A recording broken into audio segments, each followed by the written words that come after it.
गहरी रात में इमाम साहब के कमरे में एक सुंदर हिंदू युवती आ पहुंची और फिर जो हुआ उससे पूरे शहर की किस्मत बदल गई। प्राचीन शहर के एक कोने में एक विशाल मस्जिद थी। मस्जिद के साथ लगा हुआ था एक छोटा सा हुजरा जहाँ रहते थे युवा इमाम अहमद। उम्र कम थी लेकिन इल्म इतना था कि शहर के बड़े बड़े बुजुर्ग भी उनका सम्मान करते थे। उस रात शहर की गहरी नींद में डूबा हुआ था। सिर्फ एक कमरे में लालटेन की हल्की रोशनी जल रही थी। वही कमरा था इमाम अहमद। वो बैठकर एक पुरानी किताब पढ़ रहे। तभी अचानक दरवाजे पर किसी ने दस्तक दी। अहमद चौंक गए। इतनी रात को मस्जिद के दरवाजे पर कौन आ सकता। वो धीरे धीरे उठे, दरवाजे तक गए और जैसे ही दरवाजा खोला एक युवती तेजी से अंदर आई और सीधे जमीन पर गिर पड़ी। उनकी सांसें तेज चल रही थी जैसे वह बहुत दूर तक भाग कर आई हो। उसने रेशमी कपड़े पहन रखे थे, गले में सोने का हार, हाथों में चूड़ियां, लेकिन उसके माथे पर लगा हल्का सा सिंदूर बता रहा था कि वह हिंदू परिवार की लड़की है। अहमद तुरंत पीछे हट गया और नजरें झुका ली।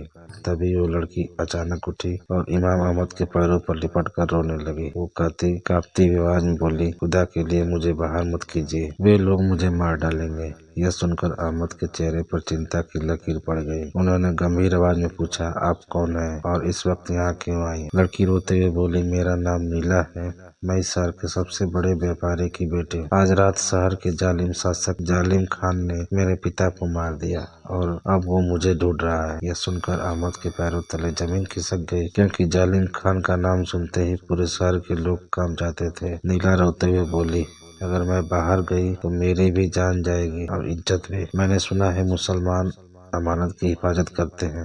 आज मैं आपकी अमानत, क्या आप मुझे हैवानों के हवाले कर देंगे? कमरे में कुछ पल के लिए सन्नाटा छा गया। एक तरफ मजहब के नियम, दूसरी तरफ एक बेबस लड़की की इज्जत और जान। अहमद गहरी सोच में डूब गए और तभी बाहर से अचानक घोड़ों की टोपों की आवाज गूंज उठी, तलवार की खनक सुनाई देने लगी और फिर दरवाजे पर जोरदार आवाज आई, इमाम साहब दरवाजा खोलो, हमें खबर मिली है कि एक लड़की यहाँ छिपी हुई है। अब आगे क्या होगा? क्या अहमद उस लड़की को बचा पाएंगे या दोनों जालिम खान के सैनिकों के हाथे पकड़े जाएंगे? यह जानने के लिए कहानी को पूरा जरूर सुनिए और कृपया चैनल को सब्सक्राइब जरूर कर लें।